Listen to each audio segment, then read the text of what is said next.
Namaskar, IAS aspirants, YouTube viewers, and podcast listeners. Today I am taking up another study of ethics. See, it is one of the most important papers in civil service exam which does not have much syllabus. You have to speak out, think from your own mind, from your own intelligence. तो there are some basic parameters. अभी 6-7 साल में काफ़ी evolve हुआ है ethics का. और ये क्वेश्चंस जो क्यों आते हैं, कहाँ से ये बात पैदा हुई. पहले गार्नियन थॉट पर आते थे आईएएस में, पैराग्राफ राइटिंग पर आते थे, फिर एथिक्स का आया क्योंकि वो गार्नियन थॉट का एक दूसरा वर्जन है कि आप moral, natural justice, courage, emotional intelligence, fair case study, तो ये सब चीज़ें आप कैसे मास्टर करते हैं when you join the service. तो पर्पज़ आप सुनिए कि आईएएस में सिलेक्शन का पर्पज़ क्या है कि ये जो एग्ज़ाम होता है प्रिलिमिनरी में ये देखना चाहते हैं कि आप कोई कितना रिस्पॉन्ड करते हैं, अच्छे और बुरे में और सिमिलर चीज़ों में अंतर जान सकते हैं. नहीं तो एथिक्स में कई ऐसी समस्याएं आती हैं. बाढ़ आ गई, लोग आपको क्रिटिसाइज कर रहे हैं, क्या करेंगे.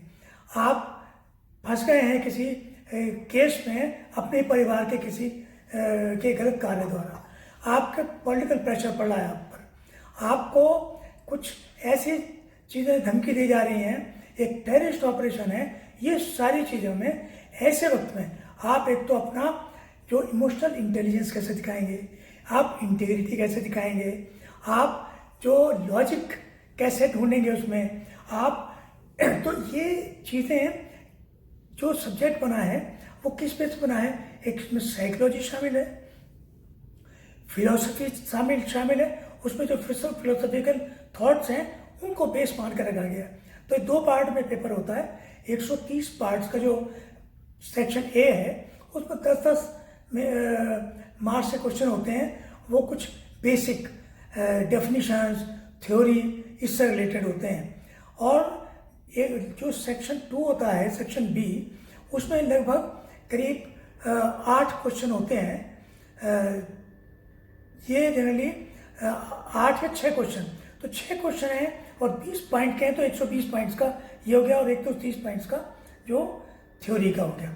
ये जो 130 पॉइंट्स के क्वेश्चन में 6 के 6 क्वेश्चन में टोटल 250 वर्ड्स का लिखना होता है 6 के 6 क्वेश्चन में.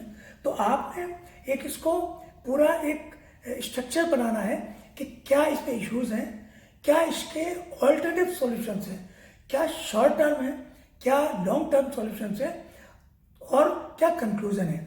तो ये सब चीज़ें मैं ये जो आज वीडियो आपको मैं बता रहा हूँ, ये बेसिक चीज़ें बता रहा हूँ. 2-3 लेक्चर मैं ऑलरेडी दे चुका हूँ एथिक्स पर.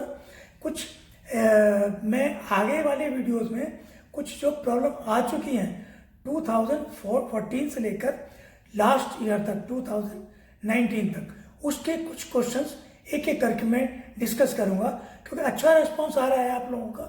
तो इसलिए मैंने इनमें सोचा है कि कुछ पढ़ के भी बताऊँगा.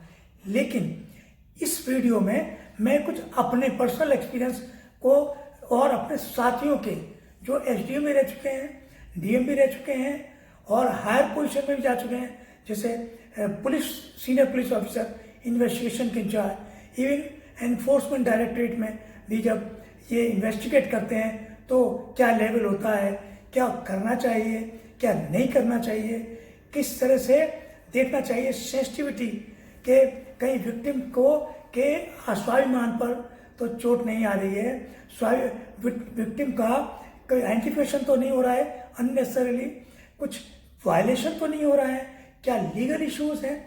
तो ये सब चीज़ें जो हैं इसमें शामिल हैं. इसमें 6-7 इम्पॉर्टेंट पॉइंट्स हैं जिस पर ये क्वेश्चन सब टिके रहते हैं. इंट्रोडक्शन होता है इसमें, जैसे इनके सिलेबस में दिया हुआ है.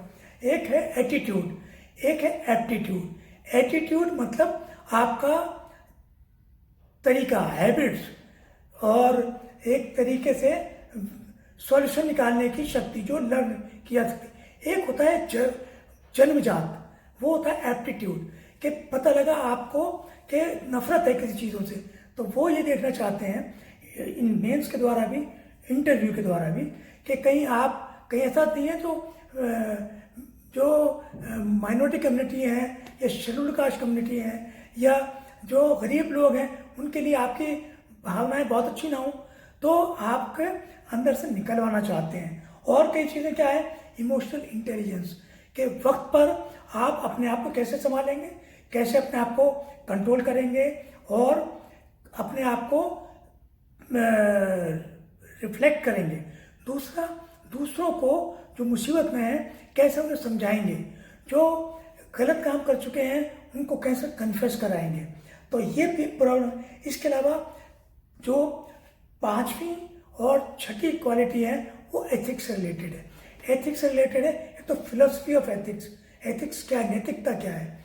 एक है एडमिनिस्ट्रेशन रिलेटेड टू एथिक्स, कि आप जो आपके एडमिनिस्ट्रेटिव एक्शंस है, प्रोफेशनलिज्म आपके ब्यूरोक्रेसी में है, वो आप कैसे उसको लाते हैं, लॉजिक, नेचुरल जस्टिस, ये इन सब चीज़ों के द्वारा। तो अब मैं आपको इसमें अगले उसमें और इस पर विस्तार बताऊंगा।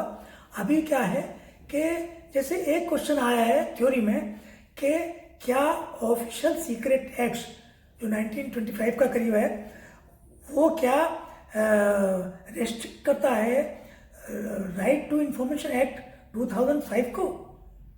टू सम एक्सटेंट यस, क्योंकि आपने देखा होगा कि बहुत से केसेस में गवर्नमेंट ऑफ इंडिया आप पर एक्शन ले लेती है कि आपने कोई चीज़ प्रेस में बता दी, कोई चीज़ का जवाब दे दिया।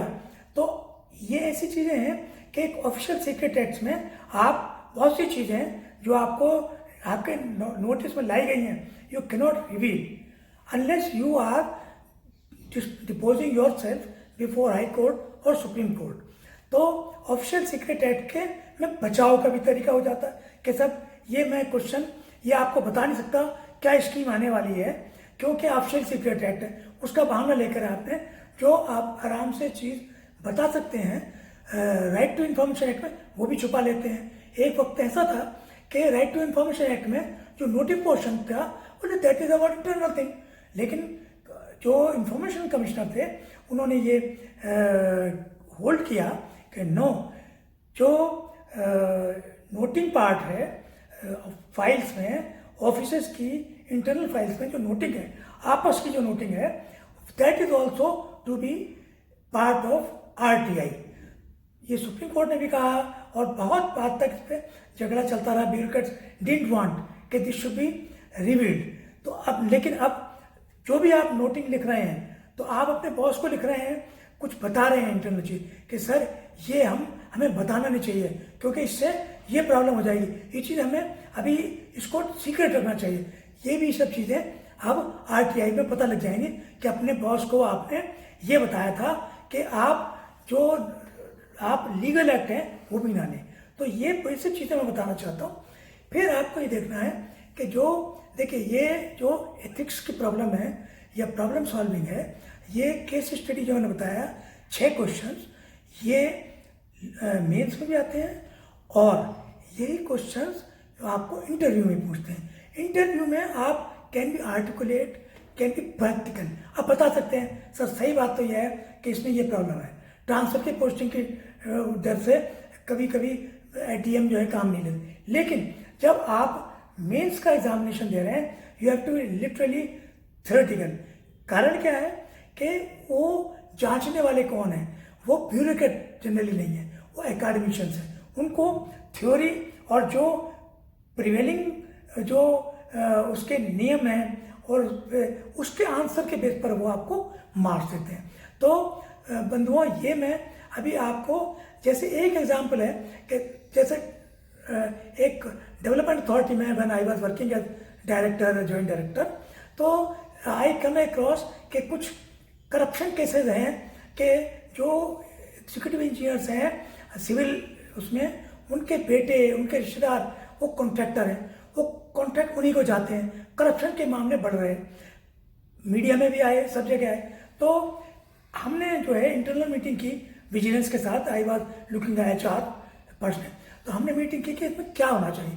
तो एक अगर रिश्तेदार कोई अगर कंट्रैक्टर है, आप उसको रोक नहीं सकते। आपका बेटा अगर कंट्रैक्टर है, रोक नहीं सकते। क्या कर सकते हैं इसमें, अगर आपका फैमिली मेंबर कोई कंट्रैक्टर है, तो हमने ये देखा कि जिसने कॉन्डक्ट रूल्स में ये इंफॉर्मेशन दी है कि I have to inform that my son has become A class contractor and he may take some ITD cases also. You inform it. Once you inform, then you are saved when this is called के आपने अपने आदमी को क्यों ये contract दे दिया या आपके साथी ने क्यों कॉन्ट्रैक्ट दे दिया। तो भाई मैंने तो बता दिया था। लेकिन इनमें आप इतना जरूर ध्यान रखें कि कॉन्डक्ट रूल्स में और जो लीगल है उसमें इंफॉर्मेशन पास ऑन ना करें। इंफॉर्मेशन पास ऑन ना करें, क्या क्या सावधानियां बरतें, ये सब चीज़ें मैं आपको बताऊंगा अगले वीडियोस में। उसमें कुछ मैं जो प्रॉब्लम आ चुकी है पिछले एग्जाम में वो भी बताऊंगा। तो तब तक के लिए आप वेट करिए। धन्यवाद, नमस्कार।